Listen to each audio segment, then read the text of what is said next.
Indonesia, apa kabar Anda hari ini? Senang sekali saya Ayu Sutomo bisa kembali hadir ke hadapan Anda dalam program keluarga yang edukatif dan inspiratif Ruang Keluarga. Keluarga Indonesia, apakah buah hati Anda pernah mengalami ketakutan terhadap suatu hal? Keluarga Indonesia, rasa takut pada anak adalah hal yang wajar sekali terjadi, karena itu merupakan salah satu bentuk mekanisme pertahanan diri.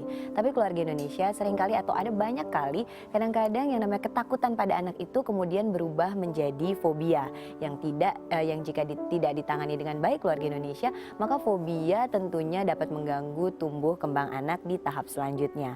Nah, keluarga Indonesia, di episode Ruang Keluarga kali ini kita akan membahas topik menarik tentang mengenal fobia pada anak. Apa itu fobia? Kemudian apa sih yang harus dilakukan oleh orang tua ketika anak terkena fobia, serta bagaimana untuk menghindari agar anak tidak mengalami fobia. Itu semua akan kita bahas lengkap keluarga Indonesia di Ruang Keluarga kali ini. Dan untuk keluarga Indonesia di rumah yang mungkin punya pertanyaan seputar topik ini, Anda kami tunggu di nomor 021 2903 2644 atau via Twitter keluarga Indonesia. Anda bisa mention kami di @dai_tv.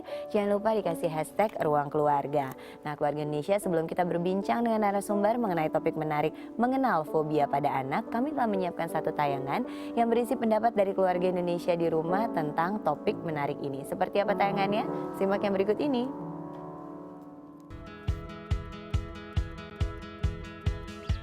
Oh iya, saya pernah mendengar.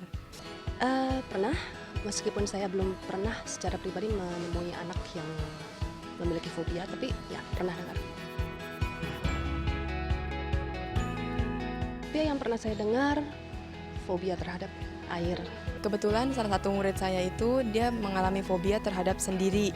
Jadi kayak kalau misalkan di kelas sendiri atau berjalan sendiri atau enggak misalkan di toilet sendiri itu dia akan merasa sangat ketakutan dan merasa sangat kayak ada orang yang mengikutinya gitu. Kebanyakan mungkin fobia itu lebih ketakutan ya pada anak gitu. Saya sendiri juga belum sampai mengalami walaupun udah ada anak, tapi saya sendiri pun mungkin anak ada takut dengan hal-hal tertentu gitu ya. Kalau saya pada anak itu sih saya ajak ngomong dulu, saya jelaskan kalau misalkan ada beberapa saatnya memang kita harus sendiri, itu memang kita harus berani. Tapi kalau misalkan untuk mengatasinya biasanya saya suruh temannya untuk menemani kemanapun dia pergi, perlahan-perlahan nanti akan bisa. Anak kalau bisa dibawa pelan-pelan untuk berhadapan dengan hal yang dia takuti tersebut, supaya dia juga bisa melihat bahwa oh sebenarnya tidak apa-apa loh. Tapi mungkin memang hal seperti ini butuh waktu ya, supaya dia bisa mengurangi fobianya tersebut. Nah, keluarga Indonesia, itu tadi pendapat dari beberapa keluarga Indonesia di rumah tentang topik yang akan kita bahas hari ini, yaitu mengenal fobia pada anak. Dan untuk membahas topik tersebut di studio Ruang Keluarga telah hadir narasumber, seorang psikolog. Kita sapa dulu ya keluarga Indonesia. Di sini sudah hadir Mbak Jovita Maria Ferliana, MC psikolog dari Rumah Sakit Royal Taruma. Mbak Jovita, apa kabar? Baik sekali, Ayu. Terima kasih, segar sekali dengan baju kuning ya hari ini. Iya, sama juga ya Ayu, orange, kang saya kuning, jadi match banget ya.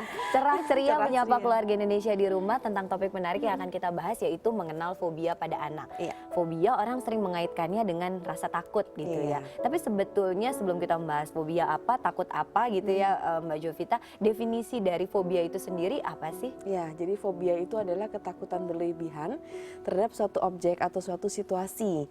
Nah, di sini yang perlu kita garis bawahi adalah berlebihannya.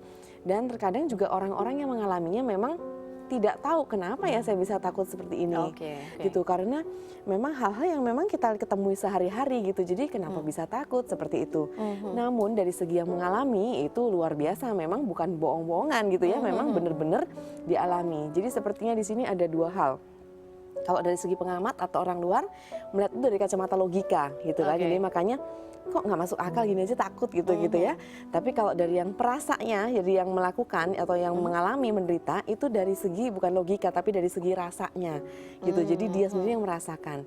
Contohnya kecoa kan kecil ya. Tapi kenapa dia bisa takut? Karena dia yang mengalami merasa kecoa itu begitu besar, kemudian berbahaya dan juga menjijikkan seperti itu. Nah, rasa itu demikian kuat sehingga dia yang merasakan memang benar-benar takut seperti itu. Oke, jadi ada dua hal yang menjadi highlight pada fobia Iya. yang membedakan dia dengan ketakutan ya, Betul. Mbak Jovita. Objeknya itu biasanya bukan objek yang ditakuti, Iya. begitu ya, dan kemudian ada rasa ketakutan luar biasa terhadap Iya. objek yang menurut banyak orang secara logika Betul sekali. ngapain takut sama hal yang seperti itu, Iya. gitu ya Mbak ya. Benar. Nah, tapi kalau misalnya kita berbicara fobia ini termasuk salah satu gangguan psikologis atau penyakit bukan sih Mbak? Sebetulnya memang termasuk salah satu gangguan psikologis karena gangguan psikologis itu memang ada kan bermacam-macam ya. Nah ini termasuk salah satunya yang namanya gangguan kecemasan. Oh, oke. Seperti itu. Nah di dalam gangguan kecemasan itu sendiri sebenarnya kan ada beberapa hal ya. Misalnya fobia, terus kemudian juga nanti kita juga bahas lagi namanya sosial fobia. Ada juga yang kecemasan secara umum. Kemudian juga ada namanya takut ditinggal atau berpisah dengan orang tua atau biasa kita kenal dengan SAD seperti itu.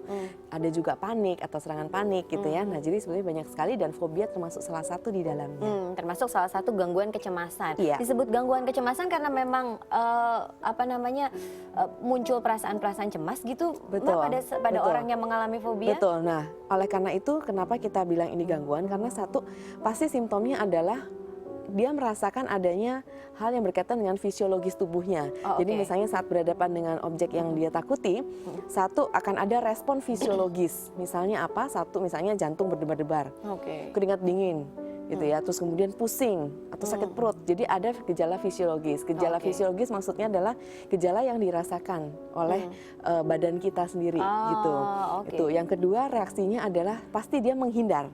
Ketakutan kemudian menghindar dan responnya itu terlihat sekali oleh orang lain. Oh. Gitu, responnya terlihat sekali oleh orang lain. Oh, oke. Kemudian menghindar dan akhirnya memang dia mengalami hal itu. Gitu. Oke. Sekarang kita ke Kak Bosko dulu nih, Iya. Mbak Jovita. Halo Kak Bosko. Iya, Mbak Ayu. Kita hari ini topiknya tentang mengenal fobia pada anak. Ketakutan berlebihan gitu Kak Bosko. Kalau putrinya Kak Bosko termasuk anak yang banyak takut terhadap banyak hal nggak sih Kak? Atau termasuk yang gimana? Sebenarnya dia tidak, cuma waktu kecil saya ingat dia takut sama cicak. Oh oke, cicak. Oke. Kalau lihat cicak itu dia teriak-teriak kan. Terus saya waktu itu mendampingi dia, saya bilang cicak itu bisa makan nyamuk loh. Oh oke. Terus lama-lama akhirnya hilang sendiri ya. Hilang sendiri tanpa ada treatment apa-apa gitu. Setelah saya bilang begitu, ada beberapa kali dia masih begitu, tapi saya waktu lihat cicak sama-sama lihat menghadapi, terus lama-lama juga akhirnya hilang sendiri. Iya. Oh oke. Terima kasih ya Kak Bosko, Kak Jovita, Mbak Jovita. Ada pada anak kecil seringkali terjadi seperti apa yang dialami oleh Betul. putrinya Kak Bosko. Takut sekali sama satu hal, tapi kemudian lama-lama ya biasa aja. Nah itu termasuk fobia juga nggak sih? Sebetulnya ada satu lagi kategorisasi fobia yaitu jika terjadi selama minimal 6 bulan ke atas Oh, gitu. Jadi oke. kalau yang hanya sesaat-sesaat itu bukan termasuk fobia. Oh. Gitu. Terjadi 6 bulan dan kemudian tadi itu intensitasnya juga makin lama makin tinggi. Seperti itu. Itu baru bisa kita tegakkan diagnosa sebagai ini adalah salah satu gangguan yang disebut Yaitu dengan fobia. fobia. Nah, biasanya apa sih yang menyebabkan seseorang kemudian menjadi mengalami fobia gitu, Mbak? Itu bisa terjadi karena banyak faktor ya, Yuk ya. Yang pertama adalah bisa jadi satu karena pengalaman traumatis atau Oke. traumatic event gitu ya. Contohnya misalnya saat anak tersebut pernah digigit anjing, dikejar dan digigit anjing. Nah setelah itu kemudian dia menjadi fobia terhadap anjing, misalnya seperti itu bisa saja. Terus kemudian yang kedua bisa juga karena internalisasi suatu hal tertentu gitu ya. Jadi ada suatu hal yang berlangsung secara kumulatif kemudian akhirnya menimbulkan perasaan takut yang berlebihan pada dia gitu. Dan ini biasanya bisa juga karena misalnya ditakut-takuti orang. Misalnya seperti ini. Oke. Dia nggak pernah ketemu ular gitu kan. Tapi sering mendengar orang tuanya atau orang sekitar dia bilang ini, jangan jalan di rumput-rumput loh, karena di rumput-rumput biasa ada ular gitu kan. Oke. Nah ular itu biasa tuh kalau ketemu orang itu pasti orang itu digigit. Oh, oke. Nah kayak gitu kan. Nah. Itu terus atau belum lagi kemudian dia lihat berita mungkin kan. Ada ular melilit ke badan orang, terus orangnya kemudian tulangnya remuk dan meninggal misalnya. Nah itu kan akhirnya masuk semuanya terinternalisasi kan, terakumulasi. Akhirnya lama-lama dia akhirnya fobia sama ular.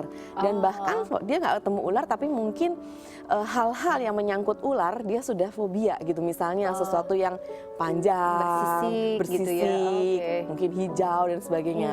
Seperti itu. Jadi bisa akhirnya melebar dan tergeneralisasi ke hal yang lain. Oh, Seperti oke, menarik ya keluarga Indonesia penjelasannya. Iya. Mungkin keluarga Indonesia di rumah sudah ada yang punya pertanyaan seputar topik ini, keluarga Indonesia. Anda kami tunggu nomor 021 2903 2644 atau via Twitter di @thai_tv. Jangan lupa dikasih hashtag Ruang Keluarga. Keluarga Indonesia, kita akan lanjutkan perbincangannya selepas informasi menarik yang telah kami siapkan untuk Anda. Tapi sebelumnya satu alunan indah dari Kak Bosco. Silakan Kak.